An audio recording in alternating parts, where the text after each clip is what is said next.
Halo semuanya, perkenalkan nama saya Cynthia Lawrence. Saya dari Sarjana Akuntansi Angkatan 2023 Fakultas Ekonomi dan Bisnis Universitas Udayana. Topik hari ini adalah mengenai Big Data.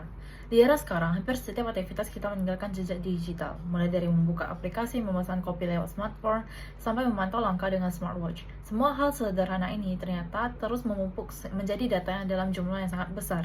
Kumpulan data yang terus tumbuh inilah disebut dengan Big Data, sebuah fenomena besar yang mungkin tidak kita lihat secara langsung, tapi dampaknya terasa di mana-mana.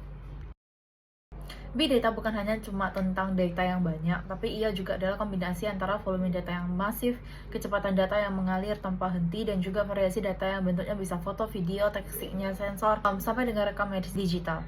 Semua ini terlalu kompleks untuk dikelola dengan cara tradisional, sehingga diperlukan teknologi dan pendekatan baru agar data tersebut bisa dimanfaatkan. Menariknya, Big Data tidak jauh-jauh dari kehidupan kita sendiri. Smartphone, media sosial, transaksi belanja, perangkat IoT di rumah, CCTV, hingga alat-alat kesehatan modern yang semuanya menghasilkan data setiap detiknya. Tidak heran jika 90% data dunia tercipta hanya dalam 2 tahun terakhir. Kita semua tanpa sadar adalah kontributor utama yang membuat data tumbuh luar biasa cepatnya. Di balik angka yang luar biasa besar, Big Data juga menyimpan pola informasi berharga. Dari pola ini kita bisa memahami perilaku pengguna, memprediksi tren, mendeteksi risiko, hingga mengambil keputusan secara lebih tepat. Big Data membantu kita melihat gambaran dengan lebih luas, memberikan perspektif yang sebelumnya sulit didapatkan hanya dari sampel kecil ataupun data yang terbatas. Tentu saja, data sebesar ini tidak bisa diolah hanya dengan satu komputer. Teknologi seperti Hadoop, cloud computing, dan juga pemrosesan real-time bekerja dengan cara memecah data menjadi bagian-bagian kecil, lalu mengolahnya secara paralel. Proses ini memungkinkan analisis dilakukan lebih cepat, bahkan hampir seketika. Dalam konteks big data, kecepatan menjadi kunci karena keputusan yang terlambat bisa berarti hilangnya peluang.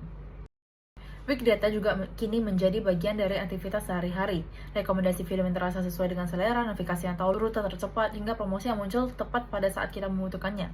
Semuanya memanfaatkan Big Data. Di dunia bisnis, data ini membantu perusahaan untuk berinovasi. Di bidang kesehatan, Big Data membantu meningkatkan akurasi diagnosa dan juga perencanaan perawatan.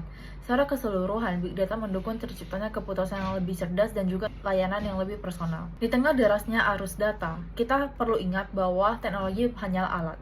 Yang menentukan dampaknya adalah cara kita menggunakannya. Karena itu, generasi muda harus melihat data dengan lebih kritis, bukan sekedar sebagai pengguna, tetapi juga sebagai problem solver.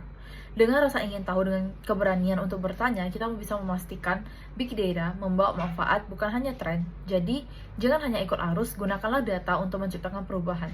Sekian dari saya, terima kasih atas pertanyaannya dan mohon maaf apabila terdapat kesalahan sepanjang video.